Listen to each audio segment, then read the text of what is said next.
Hello guys, welcome back. In our previous video, we discussed about agenda setting theory, which is agenda setting theory. So here today, we're moving on to another area of our discipline entirely, which is government. So let us talk about some course content or some topics that surround this government. So the first one is systems of government, the second one is forms of government, the third one is political parties, the fifth one is pressure groups, and the last one is military system of government. So here today, I'll be talking about the first topic, which is systems of government. As we know that we have variety system of government, which are presidential system of government, also known as single executive system of government. We have parliamentary system of government, also known as cabinet system of government. Some people do call it responsible system of government. We also have federal system of government. We have unity system of government, and the last one we have confederal system of government. So basically today I'll be talking about two systems of government, which are parliamentary system of government and presidential system of government.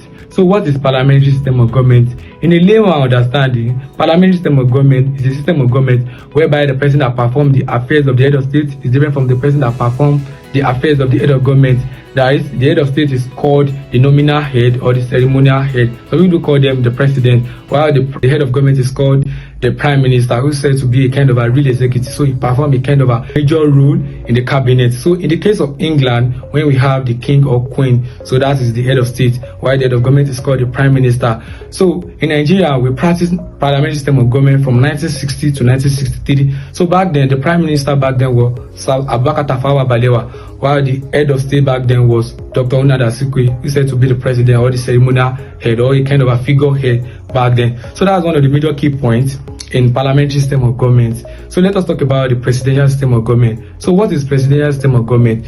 Presidential system of government, in a layman understanding, is a system of government whereby the person that performs the affairs of the head of state is also the same person that performs the affairs of the head of government and the person of the president. That is, the president performs a kind of a dual responsibility. That is why they say it is said to be unicephalous or a kind of a monocephalous in nature, while in parliamentary system of government is said to be bicephalous. That is, when we have two heads, and in the presidential system of government, we really have one head. So for you to get a kind of a complex ideology of this presidential and parliamentary system of government, let us talk about some differences or some discrepancy between parliamentary system of government and presidential system of government. The first one is relationship between the three organs of government. As we know that we have three organs of government, which are executive, legislature, and judiciary. So in the case of parliamentary system of government, the executive and the legislature are fused together. That is, in the power and the function, the executive is responsible to the legislature, while the judiciary is independently outside the affairs of the executive and the legislature. So the reverse is the case in the presidential system of government. You know, in presidential system of government, we have the legislature, we have the executive, and the judiciary, and their powers can be found in the section 4, 5, and 6 of 1999 Constitution. That is, the section 4 can be attached to the legislation, section 5 can be attached to the executive, section 6 can be attached to the judiciary. So that's one of the major discrepancies or the differences between parliamentary system of government and presidential system of government. So the second one is tenure. So the tenure of the prime minister in parliamentary system of government is said to be variable. That is, there is no kind of a fixed tenure in parliamentary system of government of the prime minister. That is, the prime minister can live forever in the cabinet unless when his member, that is the minister, have a kind of a lowest contribution or lowest member in the cabinet. So in presidential system of government, there's a kind of a fixed tenure in the presidential system of government. That is, in Nigeria now we are using 4 years. So that's one of the major differences between the parliamentary system of government and presidential system of government. So the third one is the dissolution of the lower house.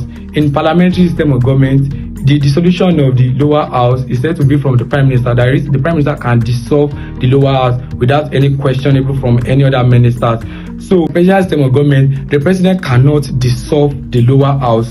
So that's one of the major discrepancies or the differences between parliamentary system of government and presidential system of government. And also we also have autocratic in power. So the autocratic of power of prime minister in parliamentary system of government is said to be weaker. There is a kind of a less weaker of power in autocratic, but in a kind of a presidential system of government, there is a kind of a strong power. That is, all the power is fused in the hands of the presidential system of government, whereby he holds two of that is, he can perform as the head of state and also perform as the head of government. We also have a kind of accountability.